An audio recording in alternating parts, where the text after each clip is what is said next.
Family betrayed me in court for my son's custody, now they beg for help after my ex turned on them. I secretly recorded their confession. Hello, so this is going to be a little long because I need to include a lot of context for it to make sense. I, 33F, got divorced a few months ago, but it had been planned for over a year. I met my ex-husband James through friends when I was 25, and after 2 years of dating, we decided to live together and marry. His family was quite conservative and traditional, and they did not approve of live-in relationships, so we had to marry if we wanted to be together. I genuinely liked James, so I didn't mind marrying him. My parents supported our decision, so we married. Within a year of living together, I discovered that I was pregnant, and we were ecstatic. It seemed like our family was finally coming together and everything was falling into place. Unfortunately, after I revealed my pregnancy, my in-laws began pressing me to quit my career and focus on being a mother. It didn't help that my job was not very generous about maternity leave, and because I hadn't been there long, my leave would be especially brief. So at the time, I considered the advantages and cons and decided to leave my work. I didn't make this decision alone. James and his parents were convincing me it would be the greatest decision in the long term, so I just had to do it. James appeared assured and promised to take care of the family. I didn't have to worry about money. He'd bring enough home, and my sole attention would be on raising our child. My parents and older brother both agreed it was best if I stopped my job and stayed at home, like my mother had done. She elected not to return to work because family was her top concern. With pressure from both sides of the family, I chose to quit during my second trimester. Everything appeared to be in order, and I had complete faith in my husband to not let me down, so I quit my booming career to become a stay-at-home parent.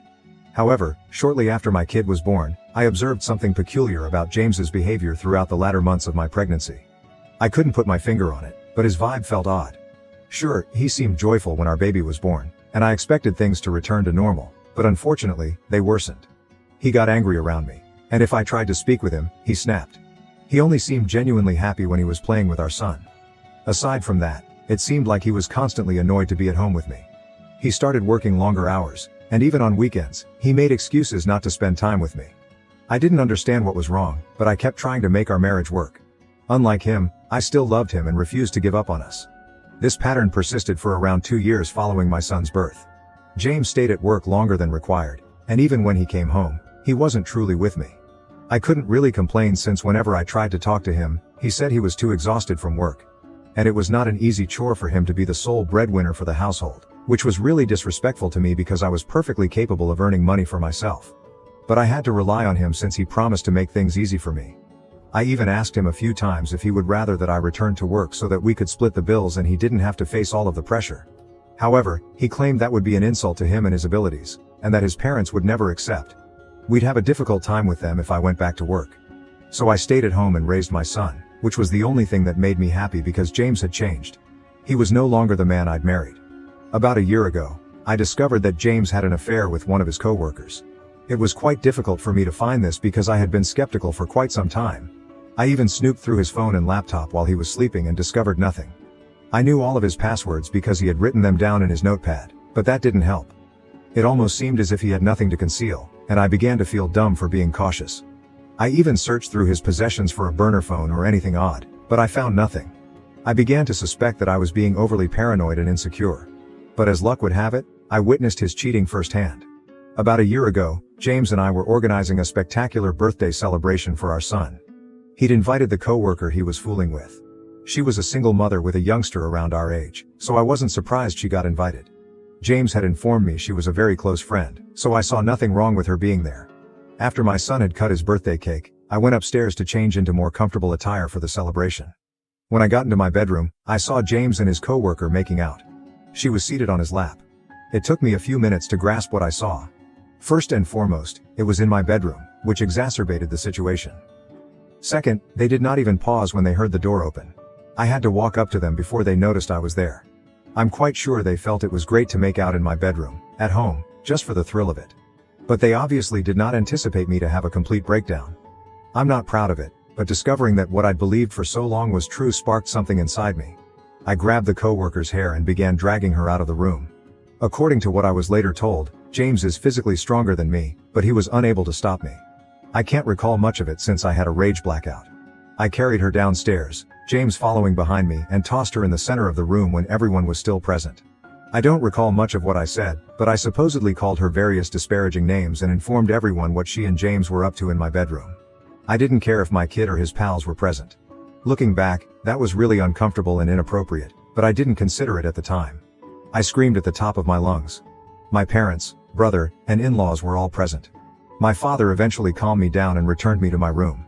Once inside, I completely broke down and sobbed uncontrollably. But rather than staying with me to console me, my father locked me in my room and returned downstairs.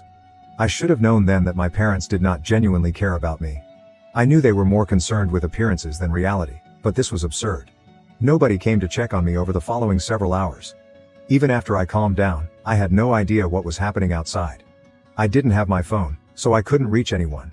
It wasn't until after midnight that my brother unlocked the door and allowed me out. He didn't even inquire how I was. They probably would have kept me in the room longer if I hadn't started banging on the door like a crazy lady. When I got out, I asked my brother what had transpired since I was locked in. He informed me that practically everyone had fled following my collapse. He also told me James had departed with his parents and our children. My parents, brother and I were the only people left in the house. My brother let me out to discuss what we should do next. But in my family, discussion means telling me what to do.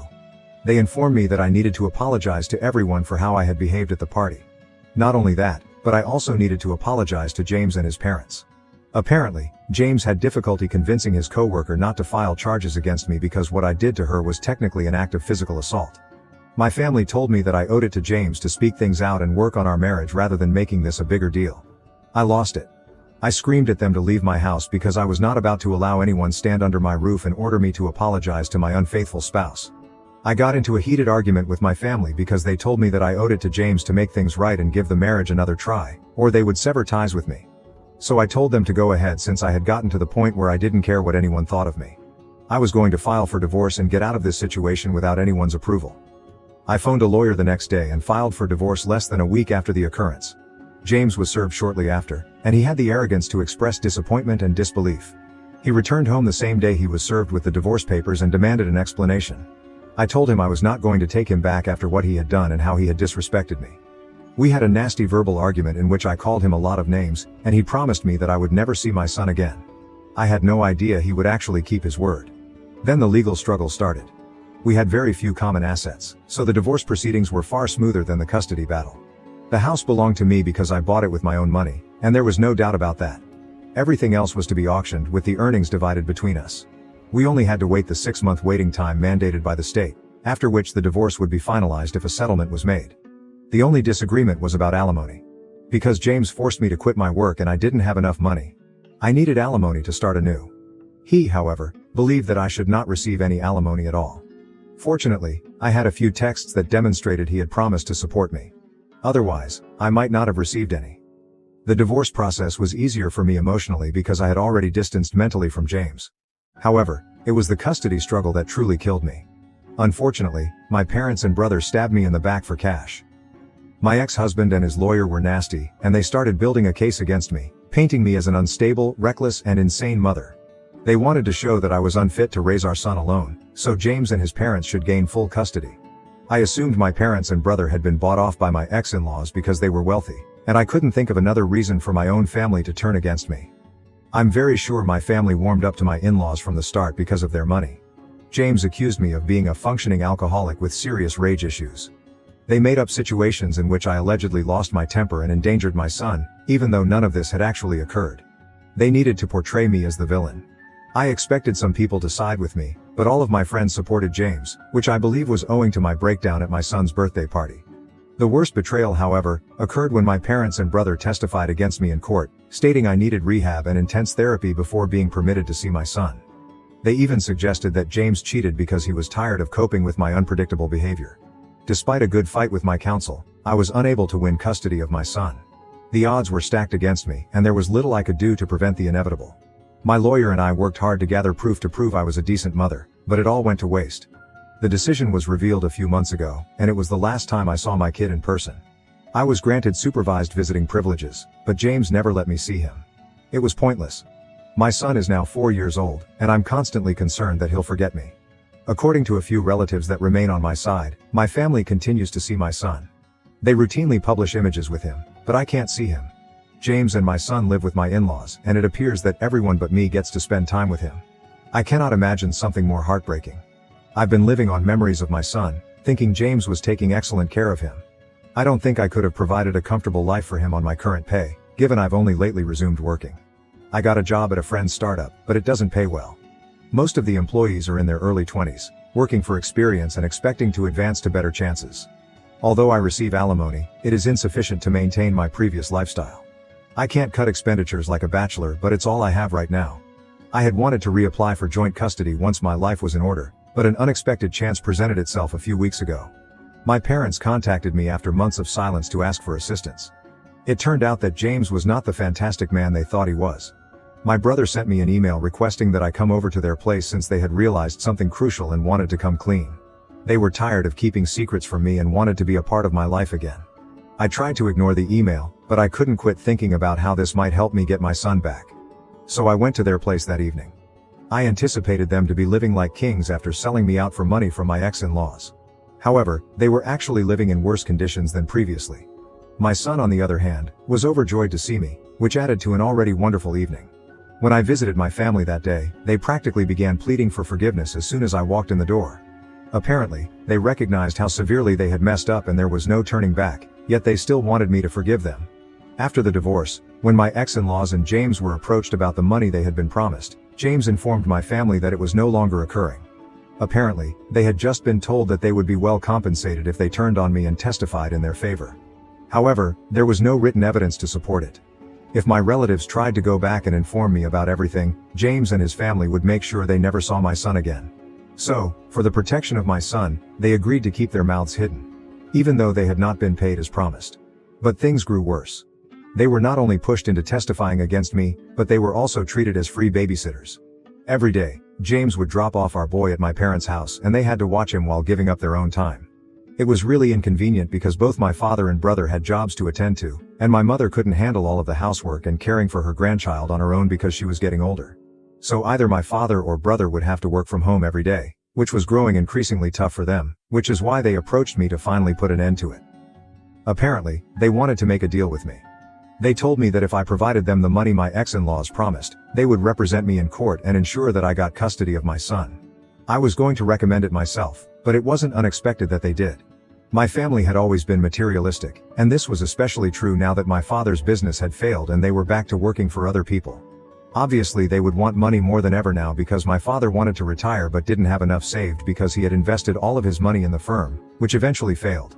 They claimed they could make up a tale about how they were forced and coerced into testifying against me so they wouldn't be charged with perjury while under oath. They were unaware that I no longer required their assistance. I had been recording everything they said since the moment I came inside the house since I suspected something was wrong and didn't want to take any chances. So I had already recorded everything. Nonetheless, I encouraged my family to give me screenshots if they had any to prove they had been used and lied to, and I promised to help them. Following that, I departed. I'd already seen my son, and I had more than enough evidence to seek custody again. So that's what I did the next day with my lawyer. This time, I was ready. The custody lawsuit is still ongoing, but one thing is certain. I will be able to prove that none of the accusations James made against me were accurate, and that my family had been lying about everything all along. I've already listened to the recording, which has greatly influenced my decision. James and his lawyer are literally rushing for evidence, while I take it all in and enjoy the show. This is what they made me go through the last time, and now I get to do it to them. It's karma at its best, and I couldn't be happier. The only thing that hasn't been ideal is that my family has said I used them, just like James did, and that I had no right to record them without their permission and use it against them. However, in my state, that is perfectly legal and acceptable in court. I had no idea what they were talking about until they told me I had broken their trust by recording them. Bold statements from those who broke my confidence by siding with my ex-husband in the custody dispute. They believed that what I did was wrong because what they had done was out of necessity. They needed the money. But I didn't need to screw them over and expose them to perjury. They stated they had already committed to assist me and testify against James and his family, so I didn't need to go behind their backs. They keep contacting me, and it's becoming increasingly difficult for me to ignore. So am I a jerk for going over my family's back and putting them in danger of being charged with perjury? Update 1. Hello everyone. The custody dispute is still ongoing, and James and his lawyer are working tirelessly to show that they have been speaking the truth. Of course, they might be charged, and since it is a criminal, they could face jail time. But it is not my business right now, and it should not have been at any time. I'm not sure why I was worried about my parents when they obviously weren't concerned about me when it was my turn. So it's basically tit for tat right now. The comments section made me realize how entitled my parents were. Anyway, I've terminated connections with them. They can all go wherever they choose. I want my son to be okay and with me. I've waited long enough for this, and I'm not going to allow my family's victimization of themselves to stop me. If they can sell me out for money, I don't think I need to be loyal to them. I am done now. Update 2. So the good news is that I've finally gotten custody of my son. I don't think I've ever been this happy in my life. The second good news is that my in-laws, James and my family, have been charged with perjury and they may face jail time. I'm sure they're regretting everything now, but I don't care since I got what I wanted. My son back, which was all I ever asked for. According to what I know, James is still attempting to fight it and avoid jail, but I don't think it will work. I've already applied for a restraining order against all of them because I've been receiving extremely frightening text messages, and I'm certain it's from these folks. Nobody else would want to hurt me, unless it was them. Things have been really busy and crazy over the last several weeks, but I'm finally learning to slow down. I badly want to spend more time with my son, therefore I chose to shorten my working hours. I've also considered selling my property and moving to a smaller apartment to save more money. I still have a lot of work to do. Repairing my relationship with my son will not be an easy process. Even though he is glad to be with me, he continues to inquire about his father and grandparents, and I am at a loss for words. He's told me a few things about them, such as how he spent the majority of his time with his grandparents and how his father and my in-laws were only available for a portion of the day. When I ask him how it was living with his grandparents, he makes a face and says it wasn't very good since everyone was continuously fighting. I completely get that. It sounds like they treated him poorly because they refused to accept responsibility. I can't comprehend why they'd treat a youngster that way, but I wouldn't put it past them. They are undoubtedly capable of making even a young child feel horrible about himself. But I don't have to worry about it anymore because he's with me. Update 3. Hello everyone. I can't believe I've returned here after nearly 5 years. My life is so different right now that it feels unreal. 5 years is a long time, and a lot has changed, the first being my son's age. We have a wonderful connection right now, and after many therapy sessions, he and I have finally become the mother and son we should have been from the start. He's growing into a wonderful man, and I'm confident he'll be nothing like his father. I simply know it in my heart. He's 9 years old and already a wonderful gentleman. I'm parenting him on my own, and I have full custody because James gave up and moved to Europe after getting out of jail. I cannot say I am surprised. He left with his co-worker, who he had been cheating on me with, and they are now married. I guess he merely replaced his biological son with another child. It's terrifying, but that's the type of person he is. My parents and my brother were released from jail after 6 months of good behavior.